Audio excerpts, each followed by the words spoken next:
ஐயா மாலை ஒரு மாலை வந்து 100 ரூபாயா, 2 மாலை கொடுத்துருக்கேன் 200 ரூபாயா. போதும் போதும், அதெல்லாம் போதும். இல்லையா கட்டுப்படி ஆகுதுயா. போதியா ஐயா கட்டுப்படி ஆகுது, இந்த மாலையை கொடுத்துருங்க. எனக்கு கட்டுப்படி ஆகுது. கடையை வச்சுக்கிட்டு மாலையை கொடுக்குற யாரும் தெரியா பேசுறா? புறம்போக்கு.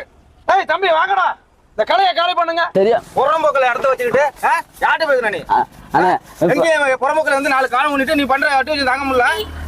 இல்ல நான் ஒன்றும் தெரியல, தெரியாம பேசிட்டேண்ணே. வேணா இதை கொடுத்துட்றேண்ணே, காசி மாலையை கொடுத்து தொலைச்சு. இந்த கடையை வச்சு தான் பொழப்பு நடத்திருக்கேன், ஒன்றும் பண்ணிடாதீங்க. ஒன்னும் மாலை காசு கொடுத்து வாங்க, இல்லாட்டி போயிட்டு என்ன அடியாளை கூட்டு வந்து மிரட்டுறியா?